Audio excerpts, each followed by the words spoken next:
Hello students, welcome to Paragon classes. आज हम class 11th के लिए फर्स्ट यूनिट का नया चैप्टर शुरू कर रहे हैं, नेक्स्ट चैप्टर, क्योंकि हमने लास्ट वीडियो में, लास्ट लेक्चर में डायमेंशनल एनालिसिस चैप्टर को फिनिश कर लिया था। तो आइए अब शुरू करते हैं क्लास 11th यूनिट 1, जिसका नाम है फिजिकल वर्ल्ड एंड मेजरमेंट, उसका नेक्स्ट चैप्टर। तो ये आपके सामने पेश है नेक्स्ट चैप्टर यूनिट 1 का क्लास 11th के लिए। चैप्टर का नाम है length, mass and time measurements. और इस चैप्टर में आपको लेंथ, मास और टाइम को मेजर करने के कुछ मेथड्स सिखाए जाएंगे। लेकिन वो मेथड सीखने से पहले आपको एक छोटा सा टॉपिक बता दिया जा रहा है। उस टॉपिक का नाम है order of magnitudes.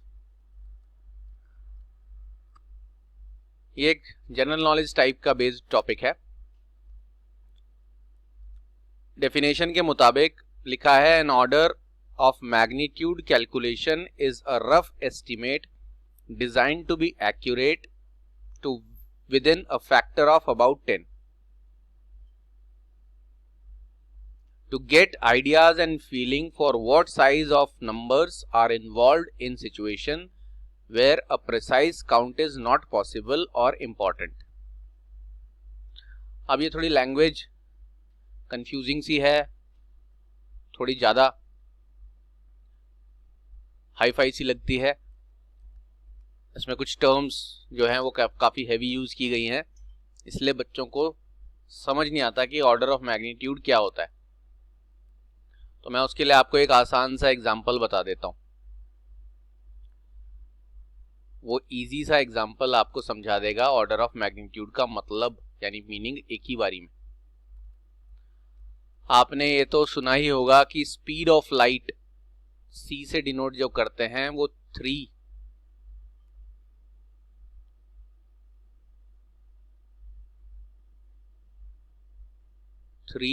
into 10⁸ metre पर सेकेंड होती है।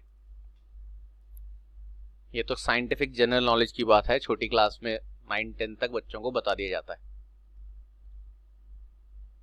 तो अब अगर आपको ये कोई वैल्यू किसी भी चीज की बताई जाती है, वैल्यू को ही थोड़ी स्टैंडर्ड की भाषा में मैग्नीट्यूड कहा जाता है। मैग्नीट्यूड का मतलब वैल्यू है। तो ये पूरी जो आपको बताई गई है, ये पूरी 3 × 10⁸ मीटर पर सेकेंड, ये कहलाती है magnitude of velocity of light. लेकिन अगर पूछा जाए कि वेलोसिटी ऑफ लाइट का ऑर्डर ऑफ मैग्नीट्यूड क्या है, तो ऑर्डर ऑफ मैग्नीट्यूड आप कहोगे 10⁸। यानी कोई भी वैल्यू जब स्टैंडर्ड फॉर्म में रिकॉर्ड की जाती है या बताई जाती है, डिस्प्ले की जाती है, तो वो इस 10⁻ की फॉर्म में बताई जाती है। और 10⁻ जो चीज होती है, पहले की वैल्यू को ऑर्डर नहीं बोलते, पूरा तो वैल्यू है, पूरा मैग्नीट्यूड है, लेकिन ऑर्डर खाली 10 की पावर से शो किया जाता है। इससे बस इतना फायदा है कि आपको उस मैग्नीट्यूड के साइज का या वैल्यू का अंदाजा लग जाता है। 10 की पावर से पता चल जाता है कि वो वैल्यू कितनी बड़ी है, कितनी छोटी है। जैसे मैं एक एग्जाम्पल के तौर पे बताता हूं, इलेक्ट्रॉन का नाम आपने सुना होगा। इलेक्ट्रॉन पे जो चार्ज होता है वो होता है 1.6 × 10⁻⁻19 कूलम्ब। सब बच्चों को पता होगा, छोटी क्लास 10th तक में बता दिया जाता है कि एटम के अंदर इलेक्ट्रॉन, प्रोटॉन और न्यूट्रॉन रहते हैं। और इलेक्ट्रॉन पर नेगेटिव चार्ज होता है, प्रोटॉन पर पॉजिटिव चार्ज होता है, न्यूट्रॉन पे कोई चार्ज नहीं होता, वो न्यूट्रल होता है। तो जैसे यहाँ मैंने वेलोसिटी की वैल्यू बताई, यहाँ मैं चार्ज की वैल्यू बता रहा हूँ।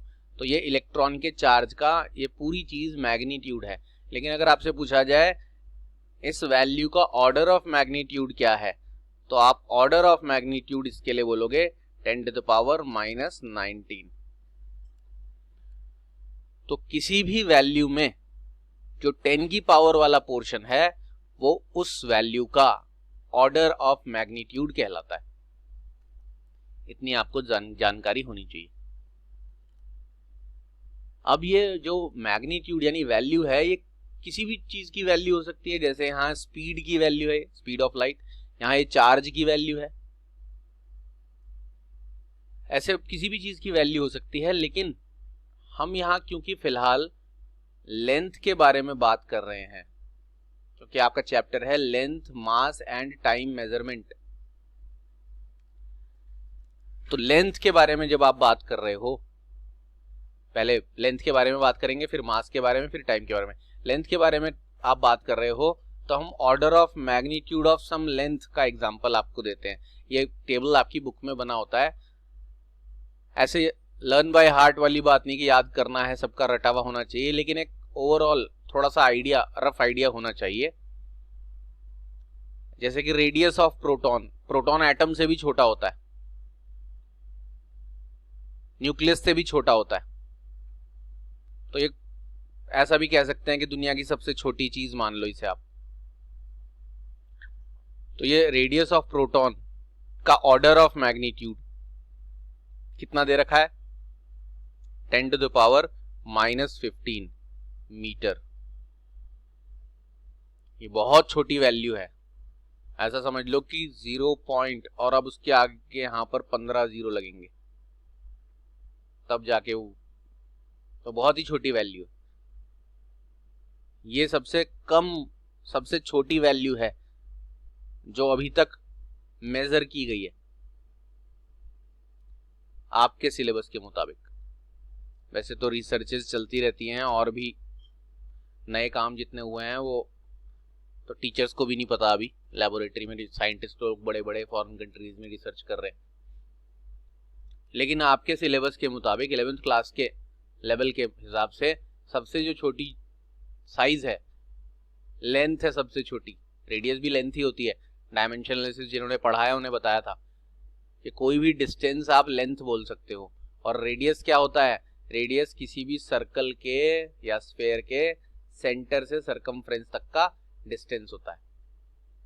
तो रेडियस ऑफ प्रोटॉन सबसे छोटा लेंथ माना गया है।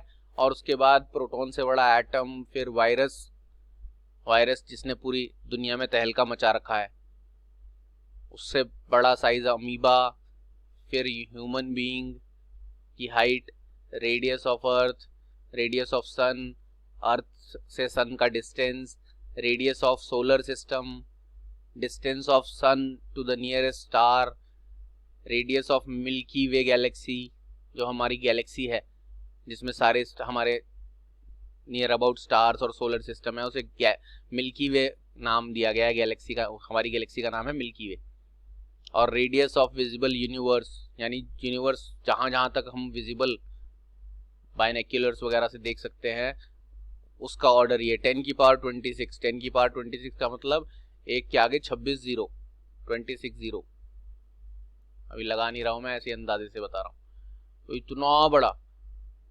तो अभी तक दुनिया में सबसे बड़ा जो लेंथ है वो यूनिवर्स का साइज है, यूनिवर्स का रेडियस है। और सबसे छोटा जो लेंथ है वो प्रोटॉन का साइज है, प्रोटॉन का रेडियस है। और दुनिया की बाकी सारी डिस्टेंसेस इन दोनों के बीच में ही लाई करते हैं। आप दुनिया के किसी भी चीज के लेंथ का वैल्यू देखोगे तो वो इस रेंज में ही आएगा। सबसे छोटा और सबसे बड़ा जब आपने बता दिया तो बीच में हर चीज का साइज इसके बीच में ही आएगा। तो ये एक जस्ट ओवरऑल व्यू है, एक आइडिया है आपको ऑर्डर ऑफ मैग्नीट्यूड के बारे में आइडिया देने के लिए। अब हम चलते हैं इस चैप्टर के मेन पार्ट पर, जिसका नाम है मेजरमेंट ऑफ लेंथ, जो आपको साइड में दिखाई दे रहा है। जरूरत नहीं है, इसलिए हटा दिया जाता है। तो मेजरमेंट ऑफ लेंथ पढ़ने से पहले आप ये जान लें कि the distances ranging from 10⁻⁻5 metre to 10⁻2 metre. Ranging from का मतलब 10⁻⁻5 मीटर से लेके 10⁻2 मीटर तक।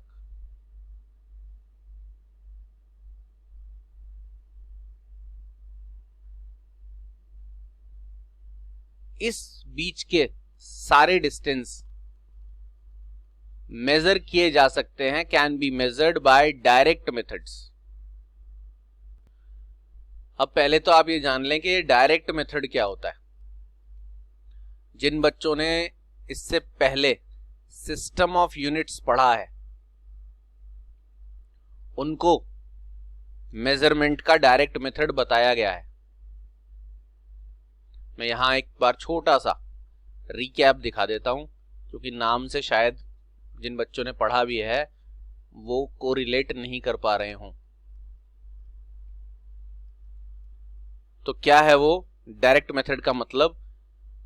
डायरेक्ट मेथड का मतलब ये है कि आपको मैंने एक एग्जांपल दिया था कि ये हमारे पास एक रूम है, कमरा एक रेक्टेंगुलर साइज का या कोई प्लॉट वगैरह, कोई लैंड, और आपसे बोला जाए इसकी लेंथ मेजर करनी है, तो आपको दे दी जाएगी एक metre rod. Let us suppose ये एक मीटर रॉड है। मीटर रॉड है मतलब इसकी खुद की लेंथ 1 मीटर है। अब इस मीटर रॉड को आप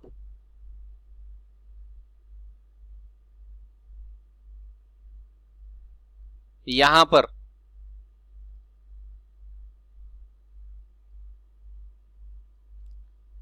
पर टच करोगे पहले स्टार्टिंग पॉइंट से, ठीक है ना। यानी एक एंड पर लगाओगे और यहां तक, तो आपको पता चल जाएगा यहां तक की डिस्टेंस 1 मीटर है। फिर आप नेक्स्ट यहां से लगाओगे आगे, फिर नेक्स्ट यहां से लगाओगे आगे, ऐसे चलते जाओगे और 1 2 3 4 5 5 बार ये रॉड पलट पलट कर ये ए से बी तक अगर पहुंचती है तो ये ए से बी तक की पूरी लेंथ हो गई कितनी? 5 मीटर। ऐसे जब हम किसी इंस्ट्रूमेंट से किसी चीज का लेंथ मेजर करते हैं, ये मेजरिंग इंस्ट्रूमेंट हो गया आपका, मीटर रॉड या स्केल बोल सकते हो, तो इसे डायरेक्ट मेथड कहा जाता है। और डायरेक्ट मेथड में मैंने बताया था, आगे वही लिखा है दोबारा, the direct method involves comparison of the distance or length to be measured with the chosen standard of length। ये आपका जो मीटर रॉड लिया है ये आपने खुद लिया है, चूज किया है कि हम एक मीटर रॉड लेके इसकी कमरे की लेंथ नापेंगे, तो आपने ये चूज कर लिया, इसकी लेंथ आपको पता है, ये नोन क्वांटिटी है। और यहां से यहां तक की लेंथ आपको पहले पता नहीं थी। आप ये मीटर रॉड जब यहां पर लगाते हो तो आप कंपैरिजन कर रहे हो नोन क्वांटिटी का विद अननोन क्वांटिटी। मेजरमेंट और कुछ नहीं होता, जस्ट एक कंपैरिजन। आप स्केल से एक अपने नोटबुक की लेंथ मेजर करोगे तो स्केल यहां से यहां तक रखोगे, स्केल की लेंथ आपको पता है, बराबर में कंपैरिजन हो रहा है उसका नोटबुक की लेंथ से। तो जब आप किसी इंस्ट्रूमेंट से किसी चीज का लेंथ मेजर करते हो उसे डायरेक्ट मेथड कहा जाता है। डायरेक्टली बता दिया इतनी लेंथ है, और वो डायरेक्टली मेजर कर सकते हो आप सिर्फ इस रेंज की, यानी इतनी छोटी से और छोटी लेंथ आप मेजर नहीं कर सकते। इतनी छोटी लेंथ मेजर करने के लिए भी इंस्ट्रूमेंट आता है, और 10⁻2 मीटर ये सबसे बड़ी लेंथ है जो आप डायरेक्टली मेजर कर सकते हो। इससे और छोटी भी होती हैं, देख लो, ये तो 10⁻⁻7 और छोटा 10⁻10 और ये और छोटा हो रहा है, इससे और छोटी भी लेंथ होती है, लेकिन वो आप इंस्ट्रूमेंट से मेजर नहीं कर सकते, उसके लिए अलग मेथड है। और 10 की पावर 2, यहां पर ये 10 की पावर 0 है, फिर 10 की पावर 7, बीच में भी और चीजें आती हैं, लेकिन 10 की पावर 2 यानी 100 मीटर, इससे और थोड़ी बड़ी डिस्टेंस आप मेजर नहीं कर सकते किसी इंस्ट्रूमेंट की हेल्प से। और इंस्ट्रूमेंट की हेल्प से मेजर करने को क्या बोलते हैं? Direct method. वो हमें सीखने और सिखाने की जरूरत नहीं होती, वो हमने ऑलरेडी सीखा हुआ होता है। ये किसी को ये 1 मीटर रॉड देके ये कमरे की लेंथ मेजर करवाना हो अगर, तो कुछ थोड़ी चाहिए, कोई मतलब ऐसा कुछ पढ़ाई लिखाई या कुछ स्किल ऐसा एक्स्ट्रा ऑर्डिनरी कुछ नहीं चाहिए, हर आदमी कर लेगा। जो थोड़ा बहुत लिखना पढ़ना जानता है उसके लिए साइंस पढ़ने की जरूरत नहीं है, ये नाप तोल हर आदमी कर लेता है। मीटर रॉड लिया, इंच टेप लिया, यहां से यहां तक मारा। तो आपको इस चैप्टर में डायरेक्ट मेथड सिखाए नहीं जाएंगे, क्योंकि उसको सिखाने की जरूरत नहीं है। आपको कुछ अलग मेथड सिखाए जाएंगे। क्या चीज मेजर करने के? लेंथ मेजर करने के। तो लेंथ मेजर करने के मेथड्स ही आपको इस पूरे चैप्टर में पढ़ने हैं। डिफरेंट मेथड्स, बड़े डिस्टेंसेस को मेजर करना, छोटे डिस्टेंसेस को मेजर करना। जैसे आपसे अगर कोई कहे कि आपको ईफल टावर की हाइट मेजर करनी है, या कोई आप कहीं जा रहे हो तो मोबाइल टावर कोई दिख जाए आपको, ईफल टावर तो खैर बहुत ऊंचा है, कुतुब मीनार की ऊंचाई मालूम करनी है, तो आपको मीटर रॉड से उसको उसके ऊपर चढ़ के उसको मेजर तो नहीं करोगे, बहुत रिस्की भी है, कोई अलाउ भी नहीं करेगा। मोबाइल टावर के ऊपर भी आप चढ़ नहीं सकते। तो जब आपको कोई बहुत ज्यादा बड़ी लेंथ, हाइट भी लेंथ ही है, ग्राउंड से अगर कोई टावर बना हुआ है, मान लो ये टावर है, तो इस टावर की हाइट क्या है? यहां से यहां तक की लेंथ ही उसकी हाइट है। अब जब आप इस टावर पर चढ़ ही नहीं सकते, यहां तो आप मेजर कर सकते थे, आप ए से बी तक जा सकते थे मीटर रॉड को घुमाते घुमाते, एक के बाद एक पलट के, लेकिन आप टावर पर यहां से यहां तो जा नहीं सकते, तो आप मीटर रॉड का इस्तेमाल नहीं कर पाओगे डायरेक्टली, और रिस्की भी है।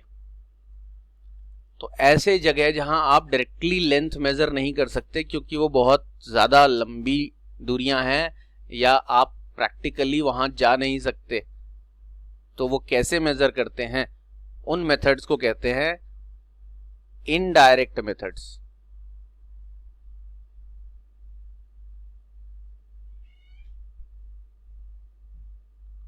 और इनडायरेक्ट मेथड्स ही इस चैप्टर में आपको सिखाए जाएंगे, क्योंकि मैंने अभी बताया डायरेक्ट मेथड सीखने की जरूरत नहीं है। तो आगे बढ़ने से पहले आपने क्या क्या सीख लिया? एक तो आपने सीख लिया ऑर्डर ऑफ मैग्नीट्यूड क्या होता है। किसी भी वैल्यू के आगे जो 10 की पावर लिखी होती है वो ऑर्डर ऑफ मैग्नीट्यूड की होती है।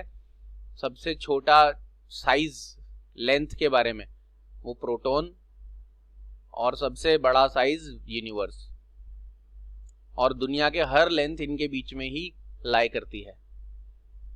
अब लेंथ को मेजर करने की बारी आती है, तो मेजरमेंट के दो तरीके हैं, एक डायरेक्ट मेथड और एक इनडायरेक्ट मेथड। डायरेक्ट मेथड क्या होता है वो आपको डिस्क्राइब कर दिया, उसे सीखने की जरूरत नहीं है, इसलिए सिखाया भी नहीं जा रहा है। इनडायरेक्ट मेथड आपको सिखाया जाएगा। तो अब हम चलेंगे indirect method for measuring distances या लेंथ की तरफ। तो अब हम आ गए हैं अपने टॉपिक पर, जिसका नाम है indirect methods for large distances. बताया था डायरेक्ट मेथड तो सीखने की जरूरत ही नहीं है, आपको सीखना है इनडायरेक्ट मेथड्स, और बड़े डिस्टेंसेस जो आप डायरेक्टली मेजर नहीं कर सकते वो आपको सीखना है। फर्स्ट जो मेथड मैं आपको सिखा रहा हूं, यह बच्चों ने 9th या 10th क्लास में मैथ्स में सीखा होगा। नाम भले ही ना सुना हो, लेकिन सीखा जरूर होगा, किसी और नाम से ही सही। तो आपका फर्स्ट मेथड शुरू होता है to find the height of an object by triangulation method. तो जैसे ये बहुत ऊंचा टावर है, ये बड़ा मशहूर टावर है पेरिस का, आईफिल टावर। ऐसे आप मोबाइल टावर्स भी देखते हो, उतने ऊंचे नहीं होते, लेकिन इसी स्ट्रक्चर थोड़ा सा मिलता जुलता होता है। अपने यहाँ कुतुब मीनार भी है दिल्ली में। तो अब आपको इसकी हाइट देख रहे हैं, ये ऊंचाई मालूम करनी है। तो ये ऊंचाई मालूम करने के लिए तरीका बताते हैं आपको, जो आपने पहले जरूर देखा होगा। सबसे पहले आप इसके बेस से, मैंने बिल्कुल सेंटर में लिया है, और उसके बेस से यहां पहुंच जाओ।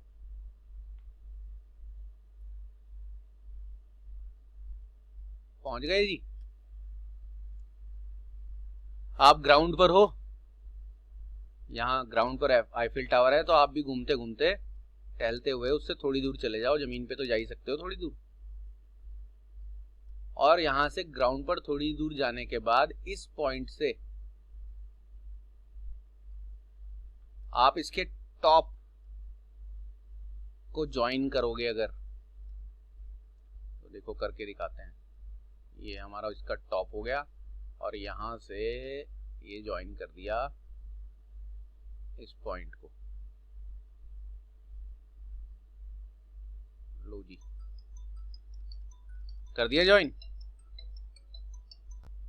तो जब आप ये ज्वाइन कर दोगे, मान लो इस पॉइंट को आप ए बोल देते हो, जहां आप इस टावर से जमीन पर टहलते हुए आए थे, इस पॉइंट को आपने नाम रख दिया क्या, ए। और ए पॉइंट से आप जब ये लाइन ज्वाइन करते हो, तो ये आपको 10th क्लास में बताया गया था, थीटा, ये एंगल ऑफ एलिवेशन कहलाता है। प्रैक्टिकली क्या है, आपको यहां से यहां तक लाइन खींचनी नहीं है।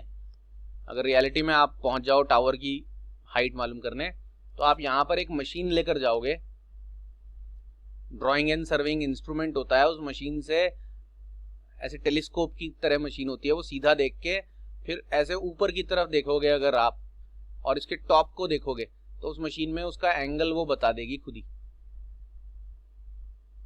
और रियलिटी में तो आप ये एंगल मशीन से पता लगा सकते हो। जब आप 11th क्लास में इस तरह का कोई क्वेश्चन आता है, या 10th क्लास में भी आया था मैथ्स में, उस टॉपिक का नाम था हाइट एंड डिस्टेंस, तब आपको ये एंगल गिवन होता था। तो आपको बोला जाता था कि किसी टावर के फुट से, from the foot of a tower, उसे कुछ दूरी पर, ऐसे 100 मीटर डिस्टेंस पर जाके जब आप you watch the top of the tower, the angle of elevation is this much. तो एंगल ऑफ एलिवेशन आपको दे दिया जाता था। और फिर आपको ये पॉइंट को मैं मान लेता हूं, ये पॉइंट बी, और ये पॉइंट को मैं मान लेता हूं सी। तो आपकी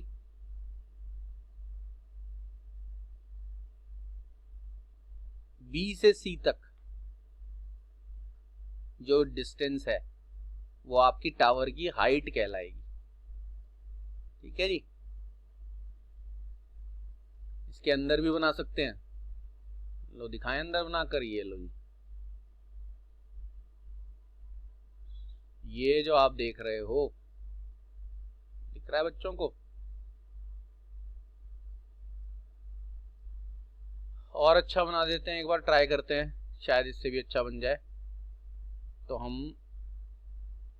ये वाली हटाते हैं और कलर चेंज करके देखते हैं एक बार, क्या आपको ज्यादा अच्छा विजिबल होता है क्या? देखते हैं। हाँ, ये ज्यादा अच्छा विजिबल हो रहा है। ये रहा।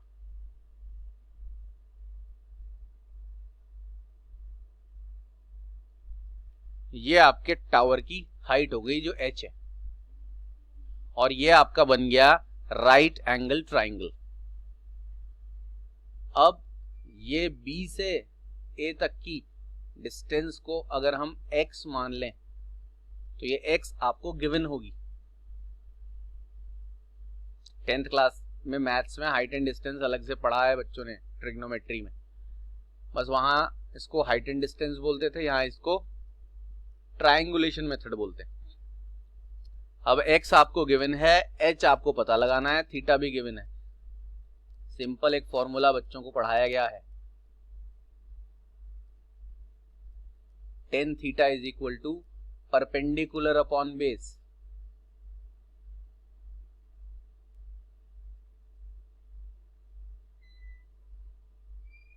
ऐसा फॉर्मूला है, इससे थोड़ा अच्छा नहीं लग रहा तो ऐसा लिखते हैं, perpendicular upon base. tan theta का फॉर्मूला है, तो अब आप नेक्स्ट लाइन में tan theta is equal to perpendicular, इस ट्राइंगल में परपेंडिकुलर की वैल्यू है h, height of the tower. Theta के सामने वाला साइड परपेंडिकुलर होता है, ये सबको बताया गया। और बेस की वैल्यू है x, जो कि आपको गिवन है, थीटा भी गिवन है। तो अब आप नेक्स्ट लाइन में क्या लिखोगे, h is equal to, therefore करके h is equal to x tan theta. तो थीटा की वैल्यू अगर आपको गिवन होगी, मान लो 30 डिग्री, 60 डिग्री, 45 डिग्री, कुछ भी, तो आप उसकी tan की वैल्यू टेबल से पता लगा लोगे, या आपको टेबल याद करवाया जाता है 10th क्लास में, और x की वैल्यू गिवन है, उससे मल्टीप्लाई कर दोगे तो आपको h की वैल्यू मिल जाएगी, यानी हाइट ऑफ टावर। यह आप बहुत बार कर चुके होंगे 10th क्लास में। यहां इस मेथड को ट्रायंगुलेशन मेथड कहते हैं, और इसे इनडायरेक्ट मेथड क्यों कहते हैं, ये सारे मेथड्स के ऊपर एप्लीकेबल होगा, इसलिए मैं यहां पर इसको मेंशन करना चाह रहा हूं। यहां आप इस टावर पर डायरेक्टली चढ़े नहीं, इंच टेप वगैरह लेके कुछ, या रस्सी लेके, इंच टेप लेके। अगर आप यहां से यहाँ चढ़ते और रस्सी से, इंच टेप से या किसी इंस्ट्रूमेंट से मेजर करते, यहां से यहाँ टच कराते दोनों एंड्स, तब आप डायरेक्ट मेजर कर रहे होते। आप यहीं पर खड़े हो नीचे यहाँ पर, और आपने कुछ और हाइट नहीं पता लगाई, कुछ और एंगल पता लगाया, और फिर उसके लिए आपने एक फॉर्मूला यूज किया मैथमेटिकल, तो आपने काफी घुमा फिरा के फाइनली उसकी हाइट निकाली है। ये height of tower, Eiffel tower हो या कोई भी हो, तो आपने बड़ी घुमा फिरा के उसकी हाइट निकाली है, इसलिए इसे कहते हैं इनडायरेक्ट मेथड। और ये इनडायरेक्ट मेथड का एक एग्जाम्पल है। ऐसे काफी सारे एग्जाम्पल, 9-10 एग्जाम्पल आपको पढ़ाए जाएंगे, वो 9-10 मेथड्स हैं। तो हमारा मेन टॉपिक तो यही चलेगा अभी कुछ 1-2 क्लास तक, indirect methods for large distances, जिनमें मेथड्स के नाम अलग अलग होंगे, डिफरेंट टाइप के मेथड्स आपको पढ़ाए जाएंगे। इसमें से एक टाइप का मेथड आपने देख लिया है। ये मेथड इसलिए मैंने सबसे पहले एक्सप्लेन किया क्योंकि ये मेथड बच्चे 10th क्लास में पढ़ चुके होते हैं, तो इससे आपको कोरिलेट करने में आसानी होगी। और जो इसका सेकंड पार्ट है, इसी का सेकंड पार्ट, वो भी आप उससे मिलता जुलता क्वेश्चन भी मैथ्स में 10th क्लास में ट्रिग्नोमेट्री में ही हाइट एंड डिस्टेंस में कर चुके होंगे, वो पोर्शन भी दिखा देते हैं। तो चलते हैं उस सेकंड पार्ट की तरफ। अब ये जो आपको नेक्स्ट एग्जाम्पल में दिखा रहा हूं, इस मेथड का सेकंड पार्ट है। हेडिंग हमारा वही है, indirect methods for large distances, और to find the height of an object by triangulation method. Method भी वही है, लेकिन इसको एक और तरीके से फाइंड आउट किया जाता है, एक और टाइप का सिचुएशन होता है, वो आपको दिखाते हैं। सबसे पहले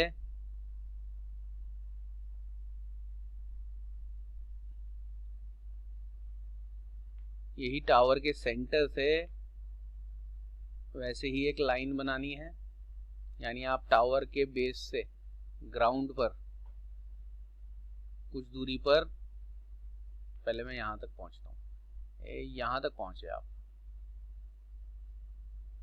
ठीक है जी।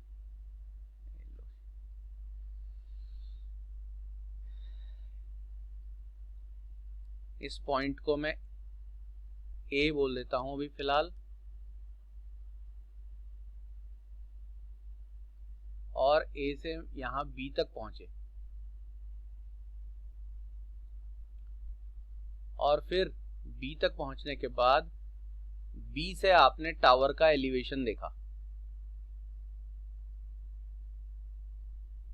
बी से टावर का एलिवेशन देखा, ये टावर का टॉप, दोबारा बना देते हैं, सही नहीं बना,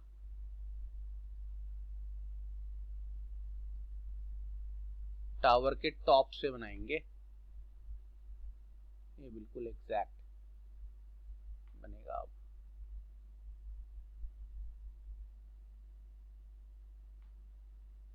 लो जी, अब आपने बी पॉइंट से टावर के टॉप का एलिवेशन देखा, वो एलिवेशन θ1 है, एलिवेशन को क्या बोल दिया आपने, θ1, जो कुछ भी 60 डिग्री वगैरह कुछ ऐसा होगा, गिवन होगा आपको। उसके बाद वो बोलेगा कि आप इस बी पॉइंट से 100 मीटर और आगे चले गए, ये क्वेश्चन है एनसीईआरटी में भी, और वैल्यू भी 100 मीटर ही दी गई है। तो बी पॉइंट से आप 100 मीटर और आगे चले गए टावर से दूर, और सी पॉइंट पर आ गए, और फिर सी पॉइंट से भी आपने टावर के टॉप का एलिवेशन देखना है, फिर से ये टावर के टॉप से एलिवेशन देखना है। वही मशीन लेनी है आपने, सर्वेइंग वाला इंस्ट्रूमेंट, और यहां मैं ज्वाइन कर देता हूं। सी पॉइंट से जब आप टावर का एलिवेशन देखोगे टॉप का, वो ये एंगल, इसको आप बोलोगे θ2, और ये क्वेश्चन बिल्कुल एग्जैक्टली ऐसा ही है। ये वाला एंगल ऑफ एलिवेशन 60 डिग्री बोल रखा है, और ये वाला एलिवेशन 30 डिग्री बोल रखा है, और ये डिस्टेंस आपको वहां गिवन होता है 100 मीटर। जरूरी नहीं है हर क्वेश्चन में 100 मीटर हो, लेकिन ऐसा क्वेश्चन है 100 मीटर की वैल्यू का, इसलिए मैं बता रहा हूं। अब यहां से मैं एक लाइन खींच देता हूं जो टावर की हाइट को शो करेगी। ये जी टावर की हाइट हो गई आपकी,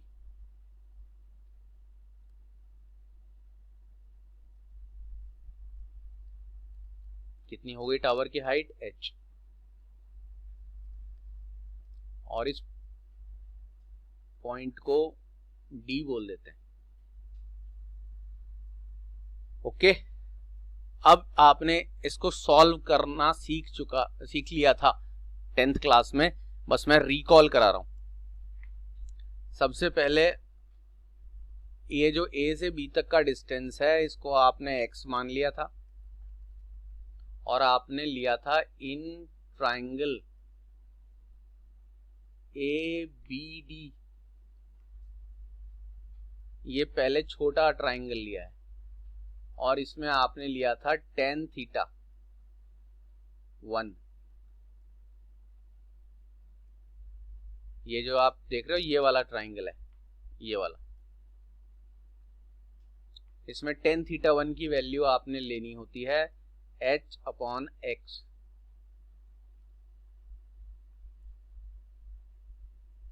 और इससे आप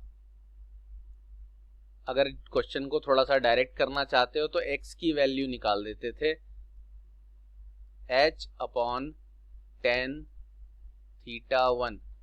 कुछ नहीं किया है, x को इधर और इसको इधर इंटरचेंज किया है, क्रॉस मल्टीप्लाई टाइप, x की उधर मल्टीप्लाई कर दी, tan θ की इधर मल्टीप्लाई कर दी, और इसको इक्वेशन मान लिया 1। और उसके बाद आपने लेना होता है ट्राइंगल पूरा बड़े वाला, ये पूरा बड़े वाला ट्राइंगल, यहां से ऐसे, ये पूरे बड़े वाला ट्राइंगल क्या लेते हैं, ACD। दिख गया बच्चों को ट्राइंगल A और C और D, ACD ट्राइंगल लेते हैं, और उसमें आपके पास क्या आता है, tan θ2 इज इक्वल टू, अब की बार एंगल θ2 हो जाएगा, पूरा बड़ा वाला राइट एंगल ट्राइंगल, उसमें फिर से परपेंडिकुलर क्या होगा, h/tan अब की बार बेस क्या लिया जाएगा, ए से पूरा बी तक नहीं, पूरा सी तक, और ये पूरा डिस्टेंस क्या होगा, ये पूरा डिस्टेंस क्या होता है, ये पूरा डिस्टेंस होगा 100 प्लस x, क्योंकि सिर्फ यहां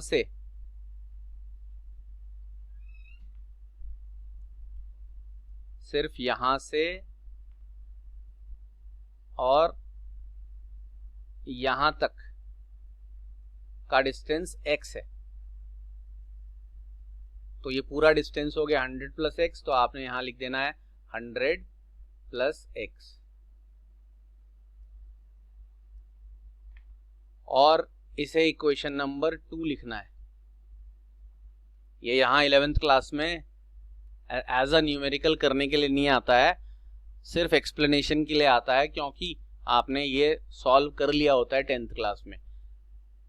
11th क्लास में यहाँ पर just to give an idea about triangulation method कि हाँ ये जो सब कुछ आप कर रहे हो ये इनडायरेक्ट मेथड ही तो है, आप इस टावर पर चढ़े नहीं, कोई मेजर नहीं किया, बस नीचे बैठकर एंगल्स पता लगाए और उस फॉर्मूले को यूज किया। अब आपने कुछ नहीं, x की वैल्यू को यहां से फर्स्ट इक्वेशन से इसमें डालना है। यहां पर तो आप ये पूरा वैल्यू डालोगे तो एक थोड़ा सा कॉम्प्लिकेटेड सा एक्सप्रेशन बन जाता है, लेकिन वहां पर आपको tan θ1 की वैल्यू दी होती है, तो यहाँ tan 60 का वैल्यू दिया है, वो वैल्यू रखकर, अगर ये θ1 60 डिग्री दिया है, ये वैल्यू रखकर आपके पास x की वैल्यू जो भी आए, θ2 की वैल्यू भी 30 डिग्री दी होती है, tan θ2 की वैल्यू उसकी जगह रखनी है, x की वैल्यू यहाँ से पुट करनी है, सिर्फ इस इक्वेशन में h बचेगा।